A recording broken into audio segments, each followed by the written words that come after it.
e não gritar, como que eu ser o mais sincero e verdadeiro com a criança, mas assim, lidando comigo mesmo. Então foi um caminho, e todos nós, né, todo mundo que está aqui, nós somos uma construção, e essa construção de momentos que a gente passou, experiências que a gente teve, então assim, dos detalhes que chegaram, né, até a construção, por exemplo, da Damares, da Priscila, ou de cada um de vocês.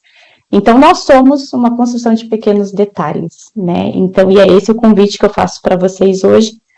E com essa premissa de quando a gente fala de educação, eu não estou falando em chegar lá na minha sala de aula com a minha criança e levar uma bagagem pronta. Isso não é educação. Educação é a gente permitir que cada um faça a sua bagagem, escolha e também permeie esse caminho de educar que é tão lindo.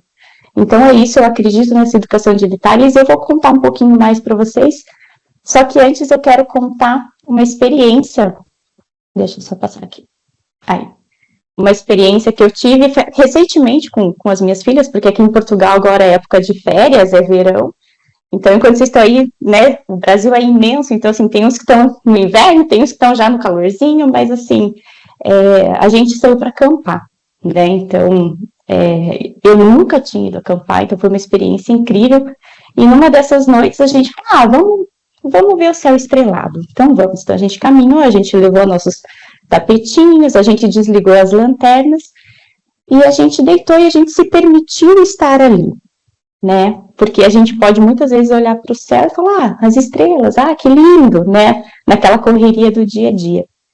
E nesse dia, a gente parou e falou, não, a gente vai olhar para o céu. Tem alguma coisa se movendo? A gente consegue ver um satélite? Daí a minha filha falou, mas as estrelas são todas iguais?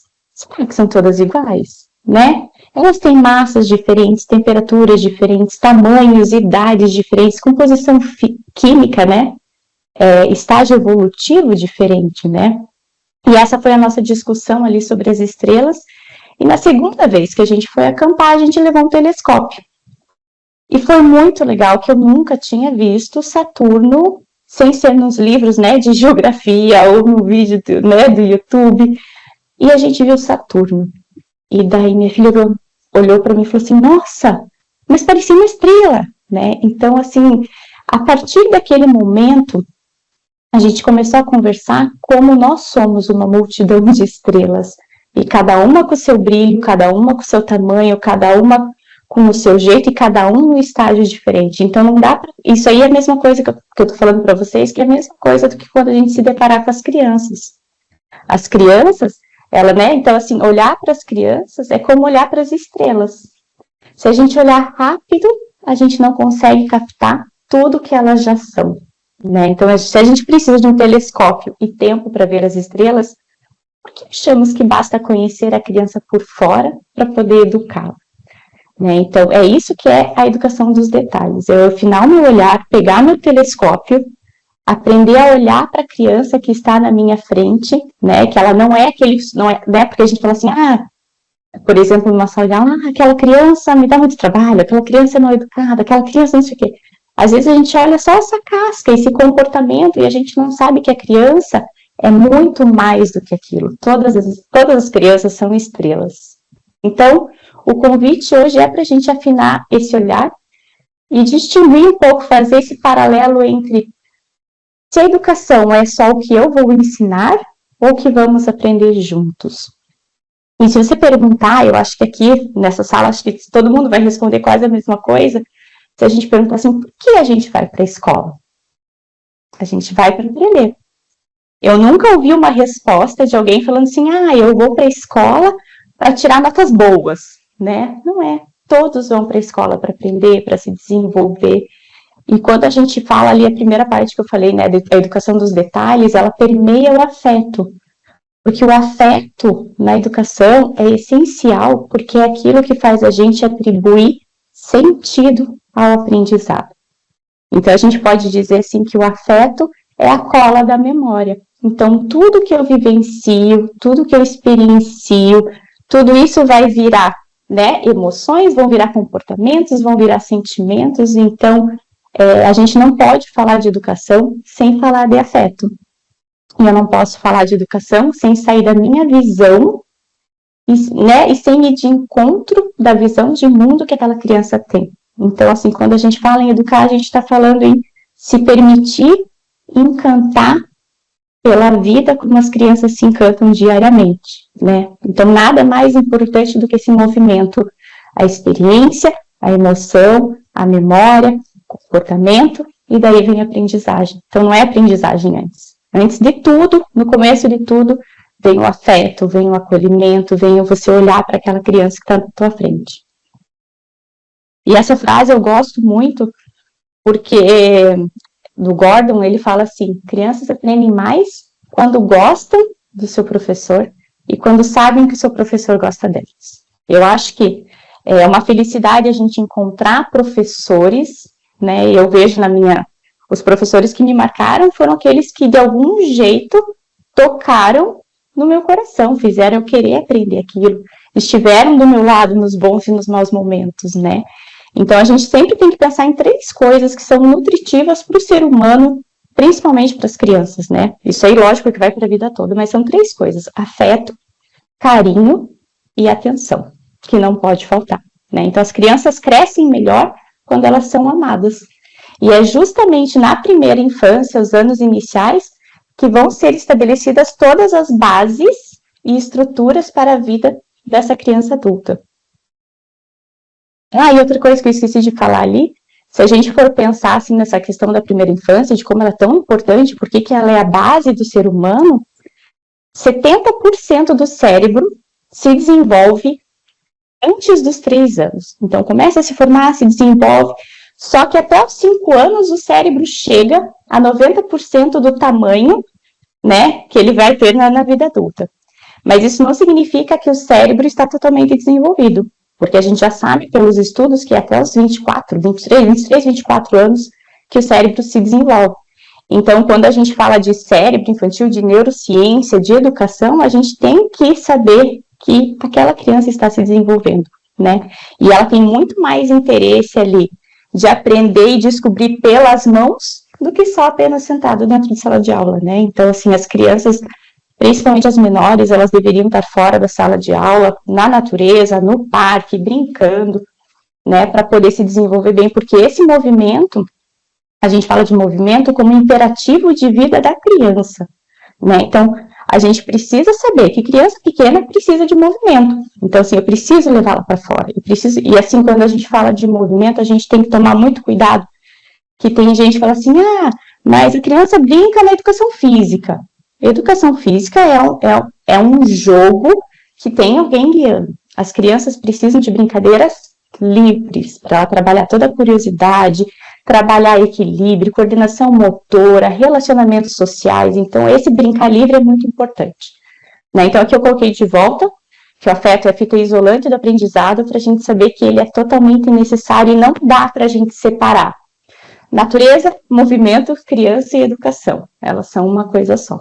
Então, quer que a criança aprenda, primeiro faça feliz, né? Então, assim, é nessa fase, que é a fase da curiosidade, que a criança quer explorar, que a criança quer conhecer, que ela tem aquelas janelas de conexões e aqueles aprendizados constantes. Então, é a parte mais importante da formação de um ser humano, é na infância.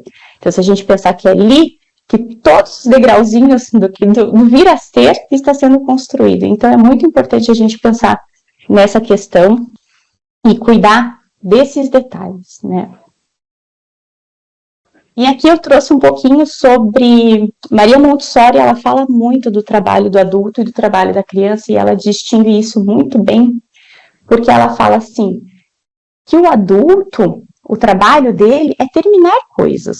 Então, veja a gente no nosso trabalho, né? Então, a gente sabe a lista das coisas que a gente tem que fazer, qual que é a nossa tarefa, qual que é o nosso papel, e esse é o nosso trabalho. O trabalho da criança é totalmente diferente.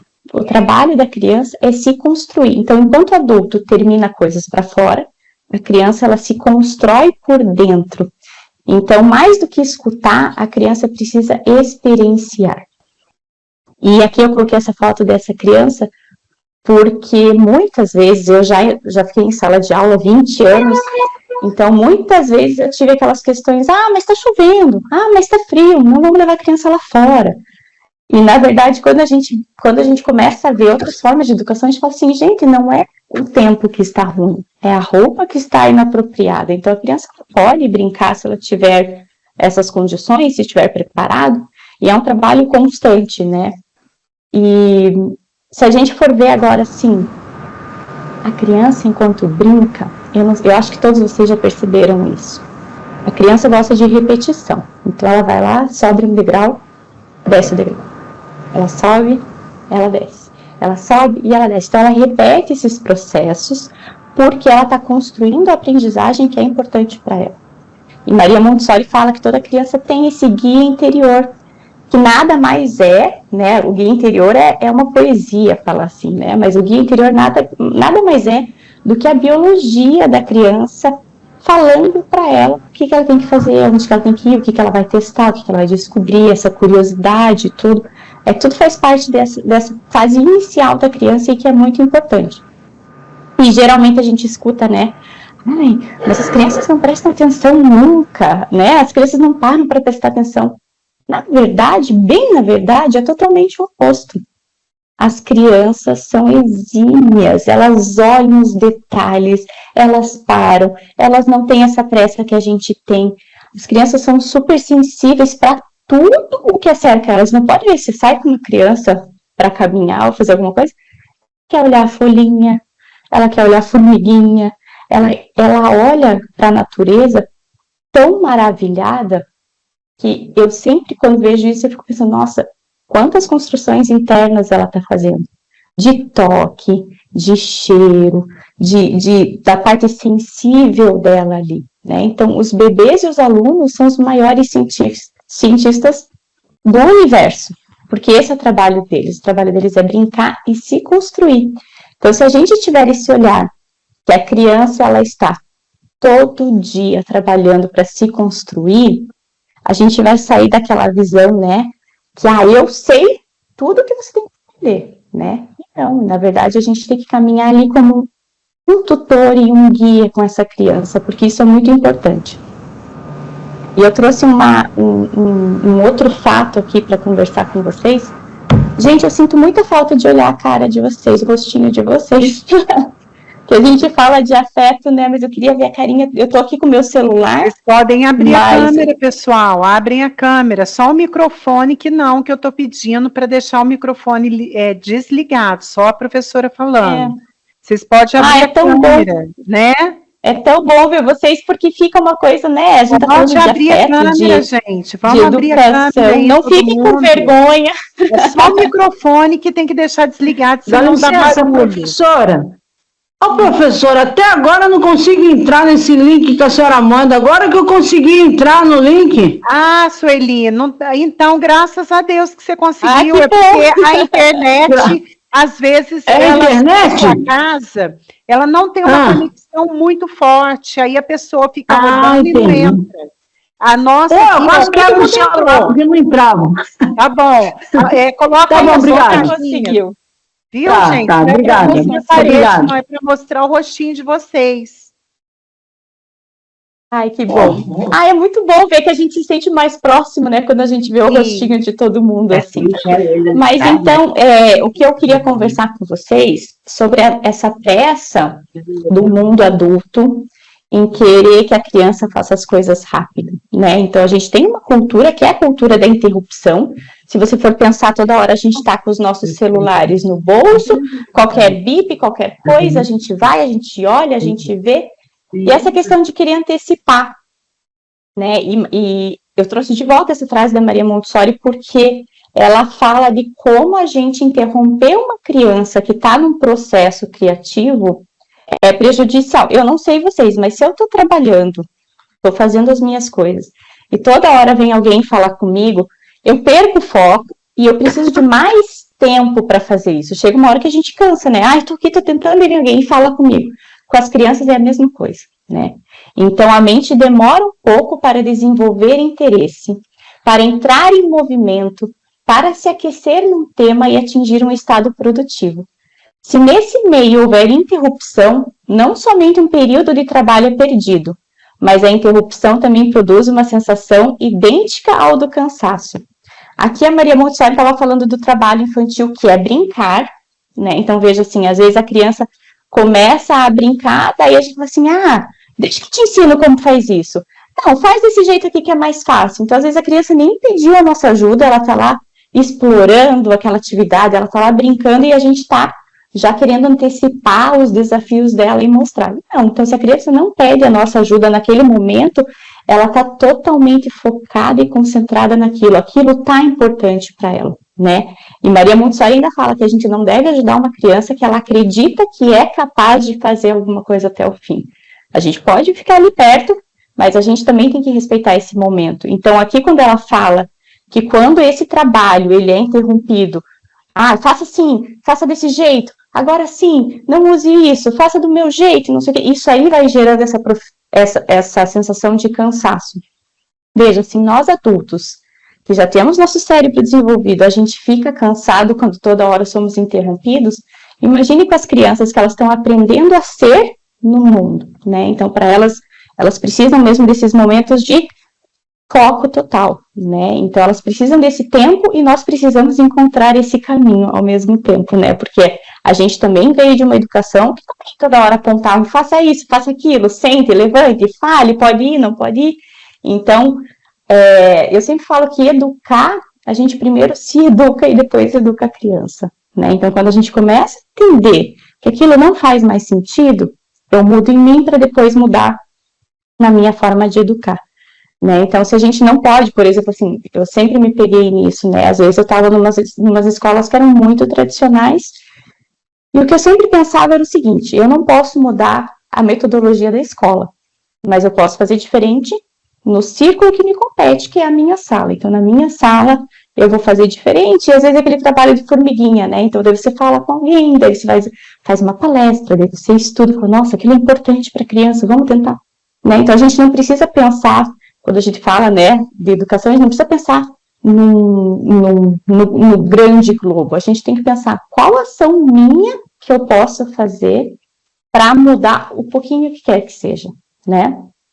Então, gente, é muito importante... Opa, deixa eu ir pra cá. É muito importante a gente pensar nessas questões, né? Que é muito importante o movimento, que aprender parado não existe. Principalmente para criança pequena. Quanto menor a criança, menos parada ela vai ficar. Então, assim, tem uma história do Pequeno Príncipe, que ele chega lá para o Rei Louco, e o Rei Louco fala assim, né, eu quero agora que o sol nasça, quero que o sol, né, se ponha, não sei o quê. E ele começa a fazer ele começa a falar várias coisas que ele quer que aconteçam, mas que é impossível de acontecer. Você não pode falar a hora que o sol vai nascer, a hora que o sol vai se pôr. Então, quando a gente pede para uma criança ficar quieta, é a mesma coisa que esse rei louco pedir para o sol nascer e o sol se pôr, né? Isso aí é o imperativo de vida dela, né? Então, assim, e é muito importante esse contato com a natureza, porque é ali que ela vai ter a fonte de criatividade, de liberdade, esses riscos calculados, essa regulação emocional, que também é estar em contato com a natureza para conseguir se acalmar, para conseguir se equilibrar, né? Então, assim, tem gente que às vezes deixa a criança sem parque, né? A criança não se comportou, então você vai ficar sem parque. Mas, gente, o que ela mais precisava naquele momento era correr, brincar e pular para justamente fazer essa regulação emocional dela, né? Então, não existe tempo ruim, existe roupa inadequada para ir lá fora. A gente não tira parque de criança porque brincar é um direito dela e é necessário para o desenvolvimento dela. Então, não é assim, o momento de brincar livre não pode ser usado como um castigo, né? E castigo a gente pode falar mais para frente outras vezes, porque isso não tem nem cabimento quando a gente fala em criança, né? Porque educar tem muitas outras formas, né? Então, se tem mais formas e diferentes formas de se educar, por que a gente geralmente cai nas mesmas, né? Porque a gente aprendeu assim. E eu não sei se vocês conhecem a história dos neurônios espelho, né, que Rizzolatti, ele era um neurocientista, ele fez um experimento com macacos, né, na verdade, ele não queria descobrir os neurônios espelhos, mas foi o que ele descobriu. Ele colocou uma fila de macacos, né, e nos macacos ele colocou sensores, né? Isso aí foi na década de 90. Ele colocou sensores no primeiro macaco, no segundo, no terceiro, né? Na fila de macacos. A tarefa era muito simples, o macaco tinha que chegar lá e apertar o botão. E o que ele descobriu? Ele descobriu que quando o macaco da frente apertava o botão, e quando o macaco de trás só observava ele apertar o botão, os mesmos neurônios se acendiam e trabalhavam. Então, ele descobriu aí os neurônios espelhos, né? Então, quando eu olho uma coisa, eu também espelho aquilo e eu também estou aprendendo. Então, não tem aquela que a gente às vezes pensa, né? Não fica aí parado, vai brincar, vai fazer alguma coisa, né? Que a gente quer, às vezes, que a criança se mexa, não fica aí sozinho, vai lá brincar. Mas muitas vezes é pela observação que a criança aprende mais, né? Então, por tudo que ela experiencia. Então, às vezes ela está quieta observando alguma coisa e ela também está trabalhando internamente. Então, a gente tem que parar para pensar que a criança vai aprender a se acalmar quando ela vê um adulto se acalmando. Uma criança vai aprender a lidar com as situações adversas do dia quando ela tem aquela experiência de ver um adulto fazendo isso também. Então, nós somos guias e tutores da criança para ajudar ela a aprender isso. Né? Principalmente essa parte emocional, que a gente fala tanto de inteligência emocional, nessa fase que a gente começa a mostrar para ela como que faz as coisas, né? Então, brincar não é opcional, é essencial e é um direito das crianças. E dessa necessidade que a gente fala, né, de resgatar o brincar livre. Então, não é só a aula de educação física, é o brincar livre, as crianças terem tempo para brincar. Né? Lógico que vai ter momentos que ela vai precisar fazer alguma coisa, dependendo da idade da criança, uma atividade alguma. Mas se eu pular essa fase, a gente vai deixar a criança cada vez mais engatilhada, né? Ela precisa do movimento, então isso a gente não pode tirar dela. Né? E aqui é muito engraçado que eu queria dividir com vocês, que eu fiz uma viagem para conhecer as escolas de Reggio Emília, né?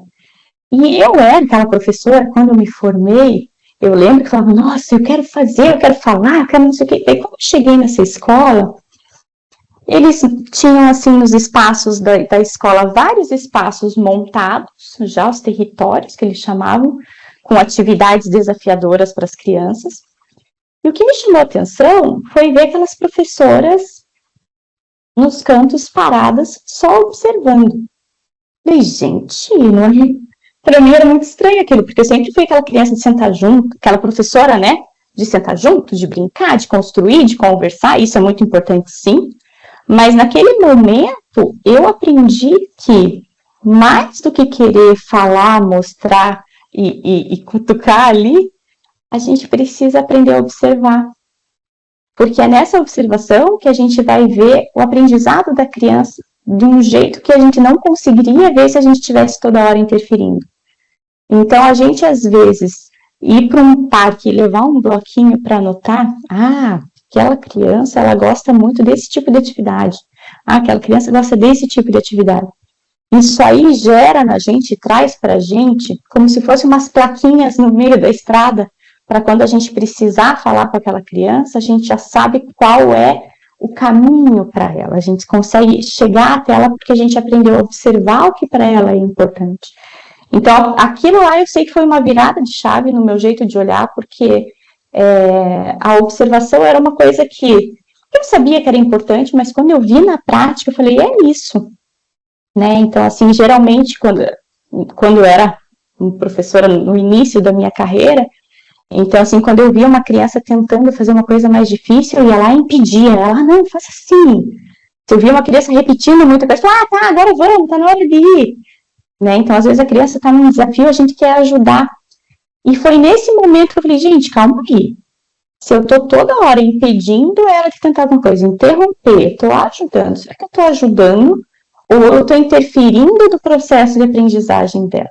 Que é uma linha muito tênue, né? Então, a gente tem que deixar a criança tentar e conseguir, até os pequenos riscos de brincar livremente, né? A criança precisa desenvolver a coordenação, ela precisa ser desafiada, tentar e falar assim, uau, eu consegui fazer isso. Isso para ela é muito importante. Então, para a criança, movimento para a criança é vida. E quando a gente pede para uma criança imobilidade, a gente está exigindo demais, né? Então, assim, tem os momentos para se aquietar, e a gente pode conversar isso em outros momentos, que tem várias estratégias, né? Mas sempre tem formas mais respeitosas para fazer isso do que tirar um parque de uma criança, né?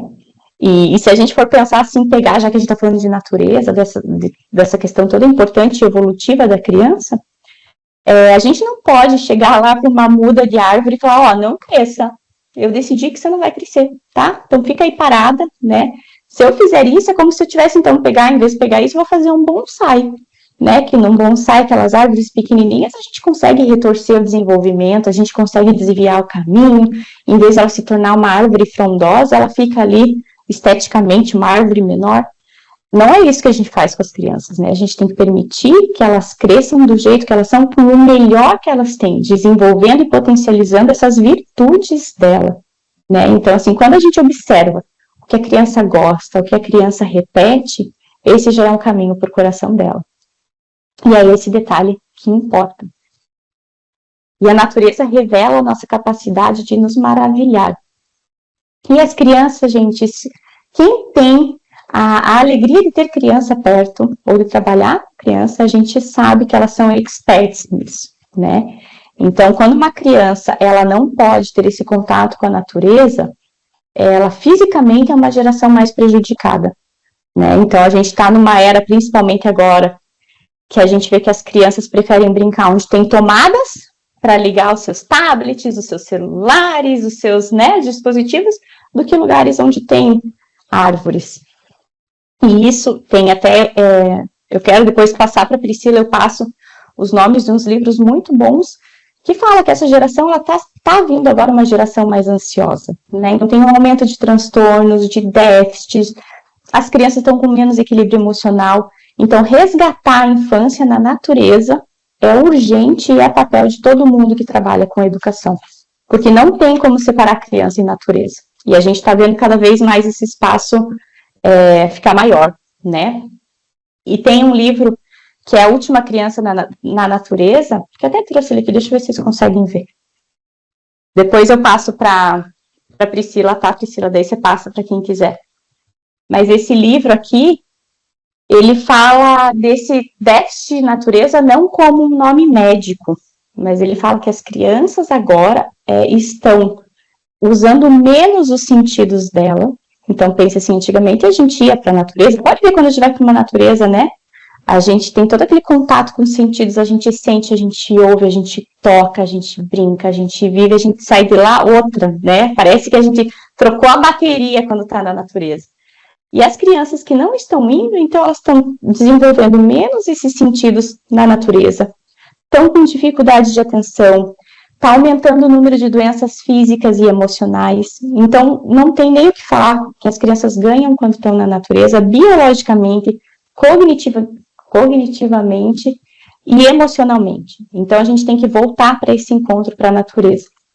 E uma das coisas que a natureza ela traz essa ajuda para essa regulação emocional. As crianças não sentem só prazer quando podem agir no mundo. O que elas sentem é a própria vida fazer sentido pelo movimento de suas mãos. Então, nasce daí, desse momento, quando a criança pode explorar e brincar, é que vai nascer a concentração, que vai ser muito importante em todos os estágios da vida dela, a autodisciplina, a perseverança, o propósito. Então, todas as bases do vir a ser do adulto acontecem nesses momentos, né? Só da questão da criança poder agir, se movimentar e ter essa liberdade é o que ela faz ela se construir. E eu trouxe para vocês, não sei se vocês conhecem, mas eu amo esse texto aqui das 100 linguagens da criança, que eu vou pedir licença e vou ler para vocês. Então, quem quiser fechar o olho, mas escutem de verdade isso, né? A criança é feita de 100.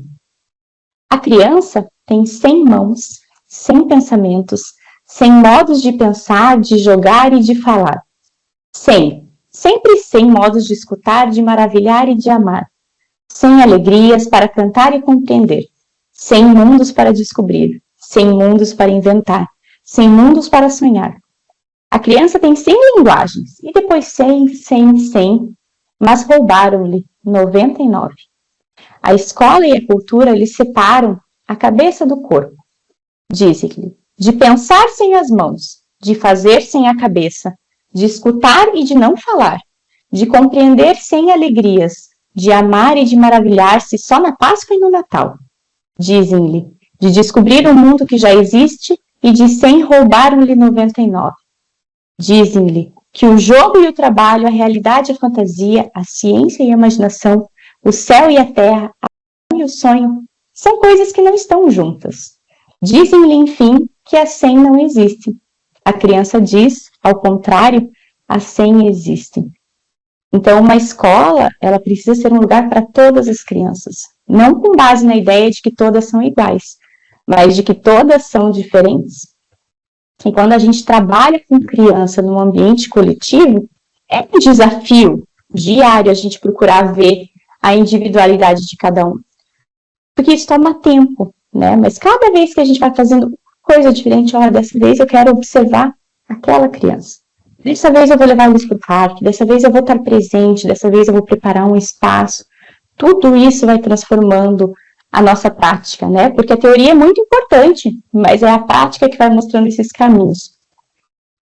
Então eu trouxe aqui, a gente está quase fechando, já está quase dando o nosso tempo, os princípios importantes para a educação dos detalhes, né? Então, essa escola como espaço habitado, que permita esse movimento, que tenha contato com a natureza e o respeito pelo desenvolvimento infantil, que ela vá de encontro da infância e não contra ela.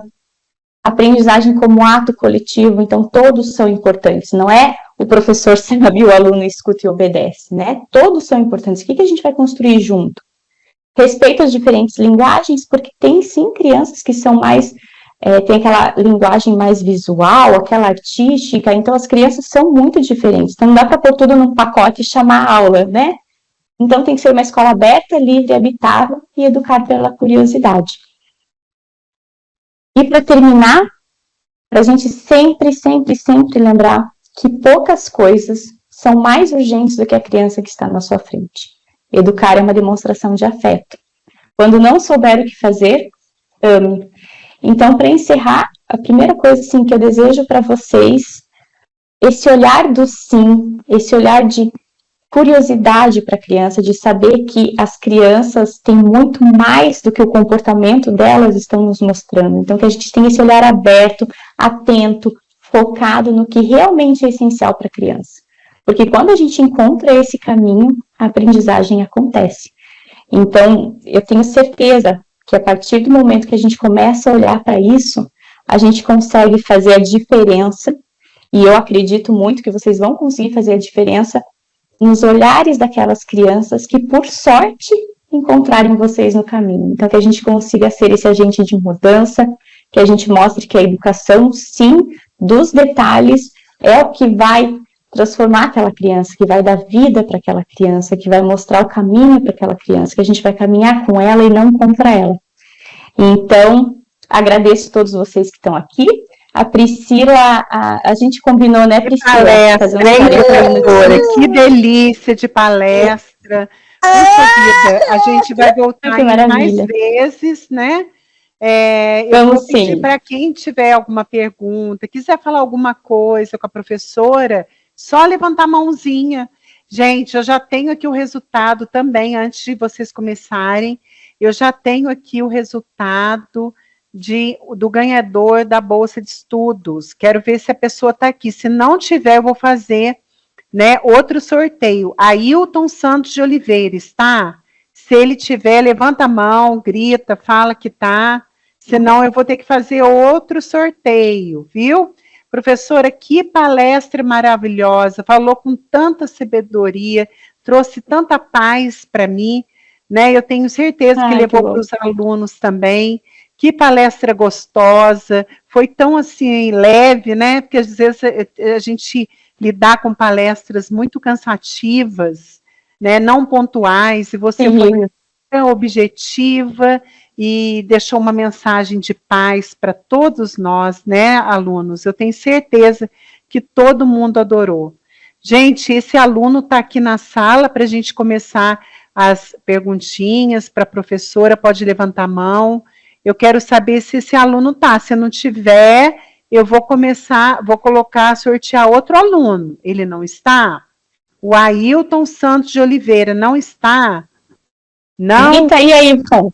Então, ó, são 19h44. Ele não está, então eu vou fazer outro sorteio, tá? Espera aí que eu vou fazer outro sorteio, então. Vai lá. Tá bom? Para poder vocês começarem aí. Outra sorteada foi Maria de Fátima Silva. Tá aí, Maria de Fátima Silva? Bertoldo. Está? Se tiver, levanta a mão. Levanta a mão, se não perde. Não, peraí. Maria de Fátima, tá aí? Tô. Tá aí? Parabéns, me chama no WhatsApp depois, Maria de Fátima. Tá bom, Priscila, eu chamo sim. Parabéns, ganhou uma bolsa de estudos na FASU. Agora vocês vão levantar a mãozinha, tá bom? Para poder a professora ir chamando aos poucos, porque 8 horas vocês têm aula, viu, gente? Tá bom. Aí vai chamando então, professora. Vamos ver. Calma aí, deixa eu... Professora, gostaria de falar, mas não tá, eu estou apertando aqui a mãozinha e não está indo. Não, tá, a gente está ouvindo você. Tem várias mãozinhas levantadas, tá? Professora, pode chamar aí. A minha também tá? Acho que a Paula pode falar. Pode falar, você que já está falando. Pode falar. Professora, foi maravilhosa a sua palestra. Amei, um aprendizado assim fantástico. É o viver com as crianças no meu dia a dia, né? Embora tenha outras professoras tentando sempre me tolir ali, não querendo deixar eu agir com esse amor com que você falou. Nossa, foi um aprendizado muito, muito maravilhoso. Eu falei assim, ainda falei, meu Deus, então acho que eu que estou errada, né? Porque toda vez que eu chego na escola, na sala de aula, as crianças vêm querer me abraçar, me beijar, e as outras professoras, né, porque eu estou como monitor intermediária, um pouquinho mais tarde. Uhum. E a hora que eu chego é uma festa, né? E aí eu sinto até assim, ontem eu fiquei até chateada, né? Porque foi uma substituta, e a hora que as crianças levantaram para vir me cumprimentar, me beijar, ela já fez as crianças voltar para o lugar, brava, né? Aí eu fiz sinal para elas, depois aí nós fomos para uma reunião, as crianças foram almoçar, no refeitório choraram, porque queria a tia Silvana, aí a hora que eu entrei para a sala, que eles já estavam deitados para dormir, ô tia, onde você estava? Tia, você demorou muito, você não pode demorar, tia, nós estávamos esperando você. Falei, pronto. Mas Silvana, quer demonstração? Você não vai mais embora? Mas falei, não vou mais embora, vou ficar aqui. Sim. Então, mas veja assim, que demonstração de afeto. Muito interessante. Gratidão, viu? Muita gratidão. Ai, que maravilha. Para você e para todos nós. Beijo. Ai, que maravilha, Silvana. Beijo. Mas sabe que a gente tá... Eu vou dar aqui um parênteses, porque a forma que a educação era levada de um tempo para cá, veja, a nossa educação que a gente teve, educação mais tradicional, mais de humilhar, mais de castigar, mais de envergonhar, e muitas pessoas, elas acabam fazendo aquilo que elas viveram, aquilo que elas aprenderam. Então, assim, só de saber, Silvana, que você tá lá e você faz essa diferença para as crianças, acho que é o maior retorno é quando eles vêm e abraçam a gente, porque eles confiam em você. E quem eles confiam, eles conseguem aprender mais, né? E é isso que todas as pessoas precisam, todas as crianças precisam de um adulto que esteja lá por elas, né? Então, que bom. Então, vamos lá, Paula. Para todo mundo participar, hein? Então, vamos lá para a Paula, então. Oi, Paula. Oi, professora. Professora? Olá, Paula, não estou te ouvindo. Pode falar. Oi, professora. Boa noite. Boa noite. A senhora está conseguindo me ouvir direitinho? Tá um pouco cortado, mas a gente vai tentar, né, Priscila? Qualquer coisa, se eu não ouvisse, me fala. Pode falar. Vai falando aí. Agora a senhora me ouve melhor? Sim, sim. Agora sim. Vamos lá. Eu até escrevi no chat ali, né? Eu dou aula de reforço escolar e alfabetização. Então, assim, eu lido com diversas crianças, diversas idades, mas eu tenho umzinho que ele, pra mim, ele tá sendo um desafio não por ele, sabe? Porque ele é muito inteligente, ele lembra também muito meu filho, nessa época que meu filho também não lidou muito bem com a educação convencional. E ele foi sendo empurrado com a barriga pelas escolas, né? Escolas particulares. E ele chegou ao segundo ano sem saber ler, sem ser alfabetizado, escrevendo com garrancho. Mas é um menino que guarda muita informação, ele sabe toda a resposta. Se você perguntar para ele, o professor ensinou, você perguntar ele oralmente, ele responde. Melhor até do que meus alunos mais velhos, ele tem 7 anos. E aí eu, junto com a mãe dele, falei, olha, tem que procurar laudar ele, né, para a escola poder fazer outros tipos de avaliação, e a gente está nessa luta, sendo que a escola, isso me causa muita dor, porque eu vejo ele sendo muito pisoteado pela escola, a professora, ela não quer saber, ela tá andando com a matéria, e aí eu também não posso julgar ela, né, porque ela tem que andar conforme a escola. E ele vai ficando para trás, no sentido que tava tirando notas muito ruins na prova, porque realmente dá a prova para ele, ele não sabe o que fazer com a prova. Ele sabe responder oralmente, sendo que a escola não está disposta a fazer outro tipo de avaliação com ele. E aí a gente está nessa briga. Se tivesse alguém do lado dele, ele teria saído melhor, né? Sim, porque comigo, de frente, às vezes eu sento do lado dele, às vezes eu sento de frente, às vezes eu deixo ele mais livrezinho, porque ele já é muito cobrado na escola. Eu até queria que se vocês pudessem me orientar, a professora quer que eu amarre a mãozinha dele com elástico, amarre o lápis na mãozinha dele, eu não vou fazer isso. Já falei para a professora, na verdade, eu não vou fazer isso. Se você fizer isso, é uma violência, né? Isso a gente não faz nunca. Ele fica o que acontece.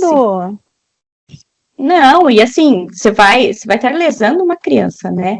O que acontece. Desculpa, professora, e não é só. Não, e o que acontece, assim, não é só no Brasil, né? Eu que moro aqui em Portugal, eu vejo muito isso, que as escolas, elas estão, às vezes, se perdendo nesse caminho, e não é culpa só da professora, então é de todo um sistema que precisa mudar, né? Então, assim, as professoras também estão sobrecarregadas, o governo também, a questão de salários dos professores, os professores não têm o salário que eles merecem, então, vai muito além da sala de aula. Mas o que eu posso...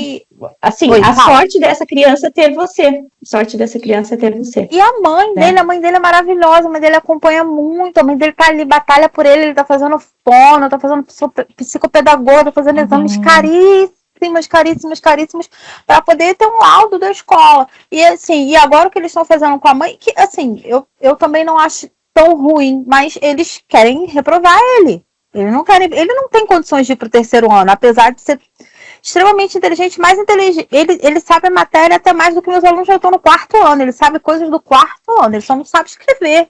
Ele só não consegue ler tudo. Ele tem outros dons, né? E talvez, assim, Maria, eu vejo muito assim, porque eu tenho 2 filhas, né? Cada uma delas foi alfabetizada de um jeito diferente. Uma de uma forma bem construtivista, que funcionou super bem para ela. E quando eu vim para Portugal, a minha filha entrou no 1º ano daqui. E era mais tradicional. Eu falei, puxa, eu que estudei todas essas escolas inovadoras, não sei o quê, só achei essa escola, vou pôr ela, né? Daí eu fiquei já com aquela, né? O que eu vou fazer? Vou pôr ela ali. Mas, no fim, para minha filha mais nova, funcionou mais aquela metodologia. Então, talvez a metodologia que estejam usando com ele não seja mais adequada para ele, né? Eu não falo assim, eu sou contra o tradicional. Não, tem para crianças que funcionam muito bem, né? Que elas precisam daquela o BA, e para outras crianças não. Então, assim, quando a gente entende essa criança que a gente está na nossa frente, não está funcionando assim.